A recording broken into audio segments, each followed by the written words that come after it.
This is Knights Company's Friday Night Rivals, driven by Crew Chevrolet on News 4. Well, good evening and welcome into another season of Friday Night Rivals. We are thrilled you are making us your destination for high school football coverage. Joining us for year two, Webb Wright. Hello, Webb. Hello. I feel like year two was all of tonight. Yes. But it aged you a couple of years tonight. It did indeed. Heck of a TV schedule we have this year. Yeah, no doubt about it. We start out with a rivalry matchup which has moved up and out of classification, but they're still back neighbors, still county rivals. Philip Simmons now in 2A, Hanahan now in 3A. Last year they met for a region title. Hanahan snapped Philip Simmons' perfect season, so they meet again tonight. So let's head up to Wiley Knight Stadium for this game. And this is one heck of a ball game between Hanahan and Philip Simmons. And Colton Kellerman is going to grab a touchdown right here from Tavian Orolania. It is a 7-7 game, but it's only getting started. Back comes Hanahan. A great run right up the middle for Trey Shepard for a score, and the Hanahan Hawks are in the lead. More from Philip Simmons. Tavian Orolania to Colton Kellerman. It is a beautiful pass and catch. Take another look at that grab in stride. 19-14 Hanahan here, but Philip Simmons takes the lead in the fourth quarter. TJ Walker dives it in, makes it 21-19. Philip Simmons extends their lead right here. It's a jet sweep to Brody Tonin. Great block from Dariel Porche, makes it 28-19. How about more? Dakota Stevens, the run right up the middle. We've got a 2-point game. They have to recover an onside kick. They do not recover the onside kick. Great game. Philip Simmons wins it 28-26. We caught up with Eric Bendig just moments ago. We'll have that interview for you in just a couple of minutes right here on ABC News 4. Well, for years, Somerville-Stratford has been one of the iconic low-country matchups. Think back to the incredible showdowns between Ray Stackley and John McKissick. Now with them out of the region, and that'll play big in a minute, they'll fit in on week 0. Stratford gave a heck of a battle to the Wave last season, a battle of two top quarterbacks in the state. First half action we go. Jaden Cummings to Jaden Kelly Murray on the screen, and Kelly Murray is off to the races for the score, and that would be only the beginning. Thank you very much to Somerville Twitter for this video. Oh, we did not shoot this. It's from Somerville's Twitter account, so we appreciate that. Absolutely. It's Javen Williams running in for the touchdown, and the Wave are in the lead. And it only gets better for the Green Wave, more Kelly Murray. Somerville up 28-14 at the break, and that's when things get a little interesting. I got there for the second half. They evacuated the stadium after reports of a gun. There was a crowd who started running after they talked about the possibility of a gun.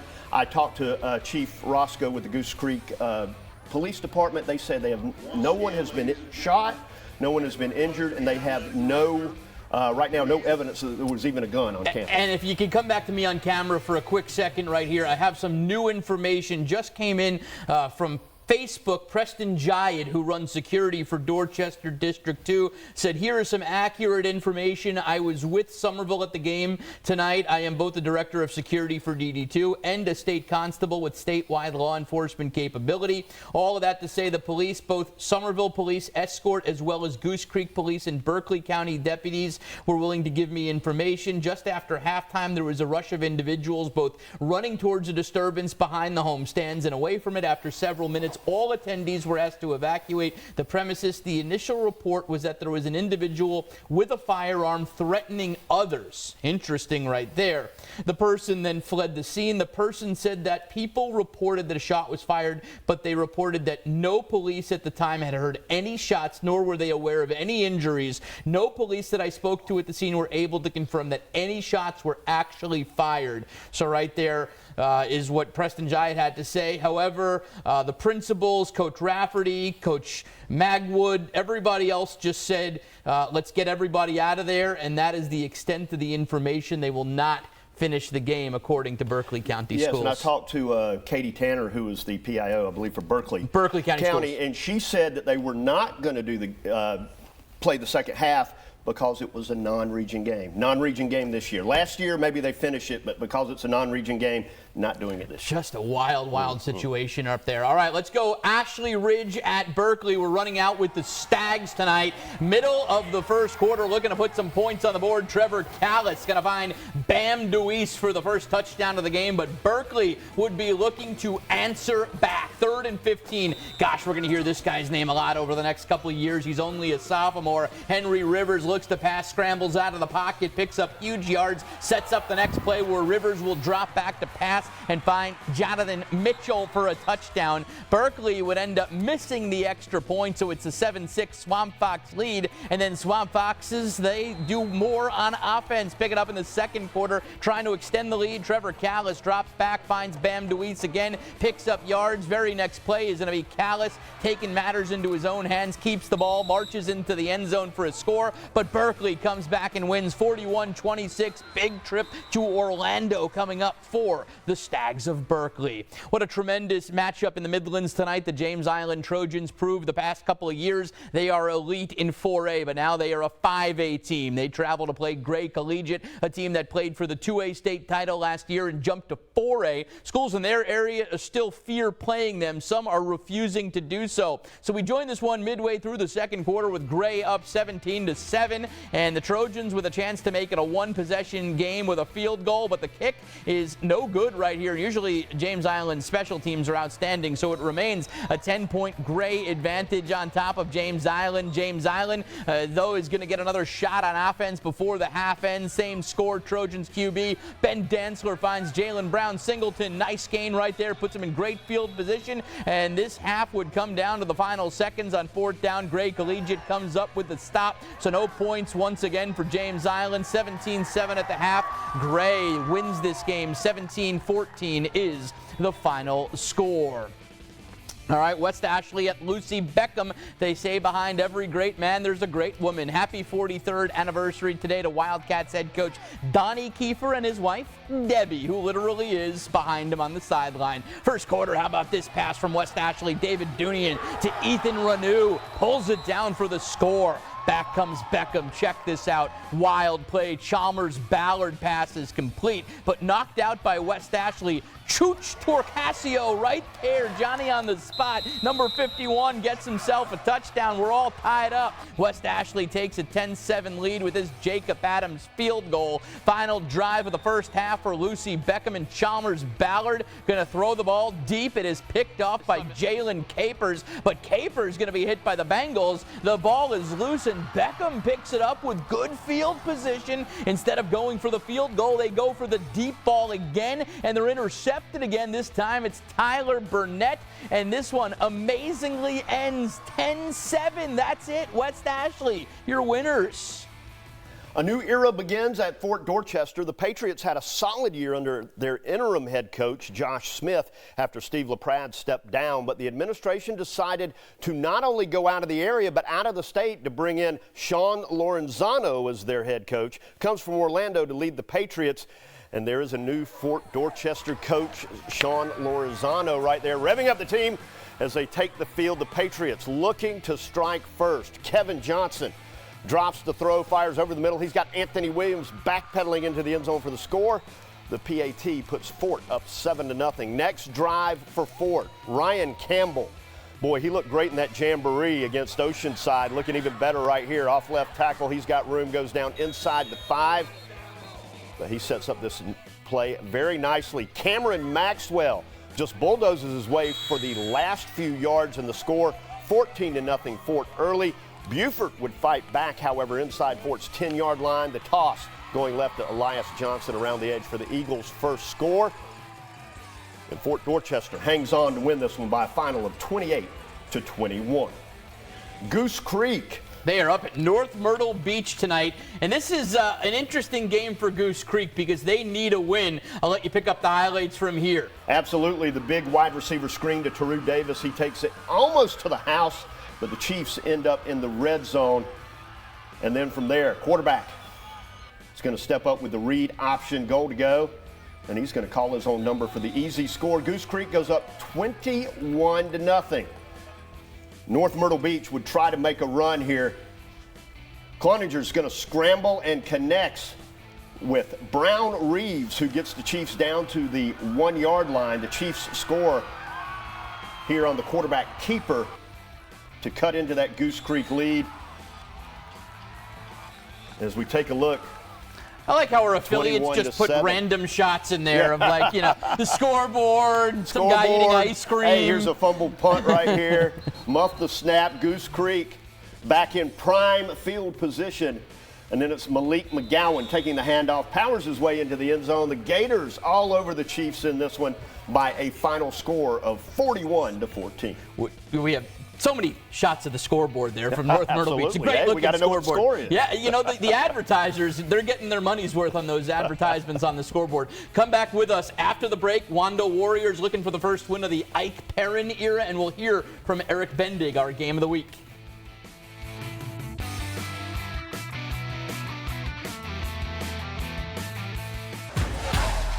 This is Knights Company's Friday Night Rivals, driven by Crew Chevrolet on News 4. All right, welcome back. Going back to that Game of the Week, the 2-point win for the Philip Simmons Iron Horses over Hanahan. Here's Eric Bendig just a couple of moments ago.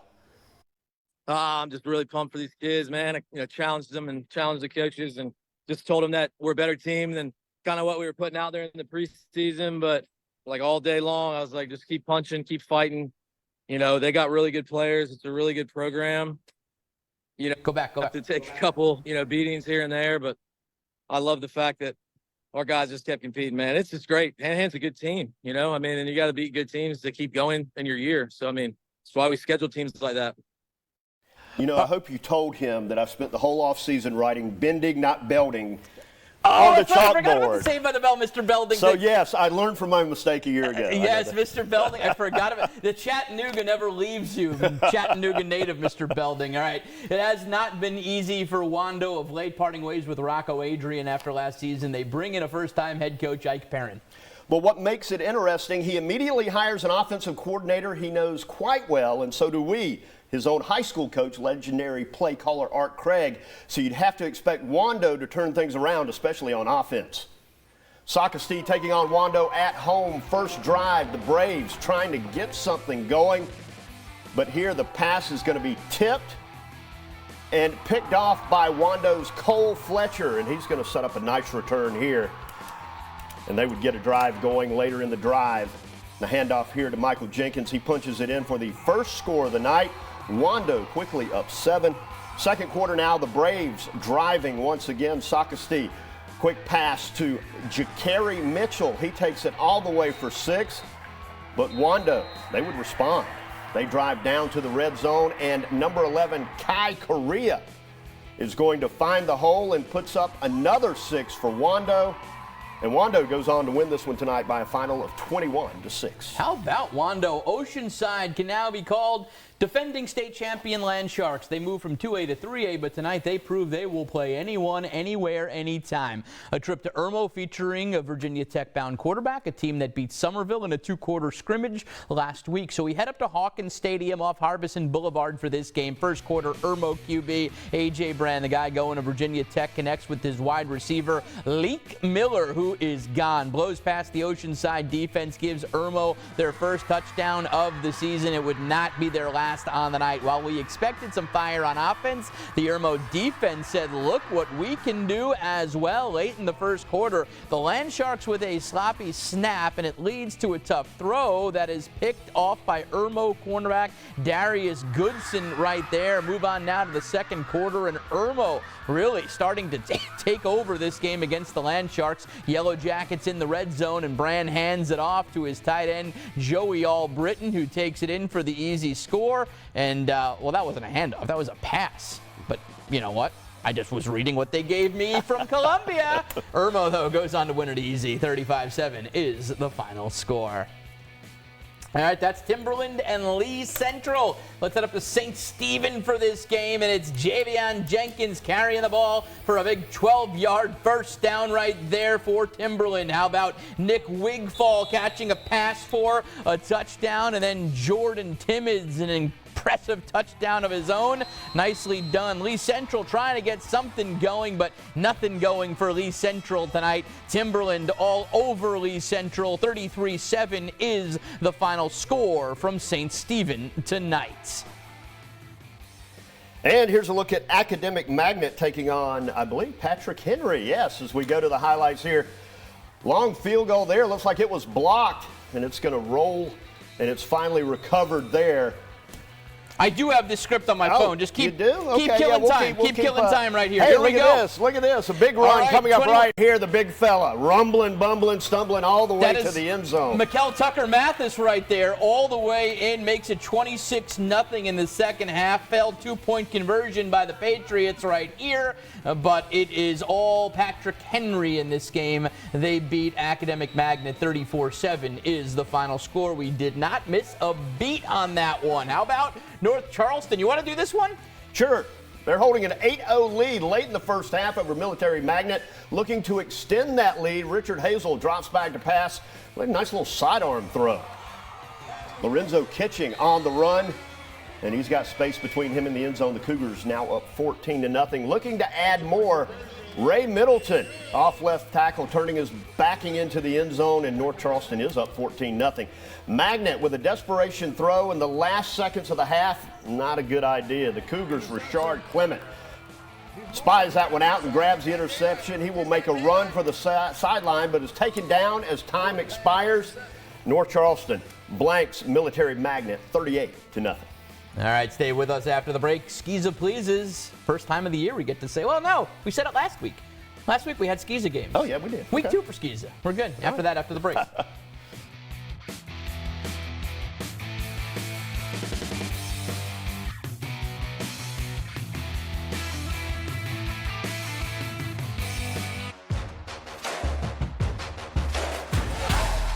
This is Knights Company's Friday Night Rivals, driven by Crew Chevrolet on News 4. All right, well, in a roundabout way, a Skiza ball game made national news this week. The Athletic reporting that Brett Gardner skipping Yankees Old Timers Day and the 2009 World Series reunion. His agent telling that outlet his son has a high school football game on Friday night, and he's not missing that high school football game on Friday night. South Carolina high school football, it just means more than even the Yankees, apparently. Well, that game, this one, our first Skiza Pleasa, Northwood Academy visiting Gardner's Pinewood Prep Panthers. The two teams putting up a dizzying amount of offense this year, although it took a while to get the offense going for both teams in this one. Pinewood looking to punt it away, but Northwood would block it. However, the defense stiffens for Pinewood. They would get the ball back, and then it's Will Watson on the little screen pass to Terrence Stallworth, and no one's going to get him. 73 yards for the score, and it's 7-0 Pinewood on top. However, back would come Northwood. The short touchdown run here would tie it at 7, and at the end of the night, it was Northwood disappointing Brett Gardner, 24-21. Porter Gowd and First Baptist playing opposite games last week. Porter Gowd putting up 63 points. J.J. Flood, 6 touchdowns. First Baptist, they were shut out by Ben Lippin. So First Baptist tonight racing out onto the field, hosting Porter Gowd over on James Island. Porter Gowd scores first. It's the short touchdown. QB keeper Nolan Schumann makes it 7-0. Cyclones on top. Hurricanes coming right back. Tanner Swisher with a solid pass to Marique Gibbs right here. That helps set up a 1-yard QB sneak by Swisher for a touchdown, makes it 7-7. So they're hanging with them. Porter Gowd, though, will score on a J.J. Flood short touchdown run, makes it 14-7 Cyclones. And the Cyclones go on to win big. 59-35 is the final score. All right, we'll be back right after the break.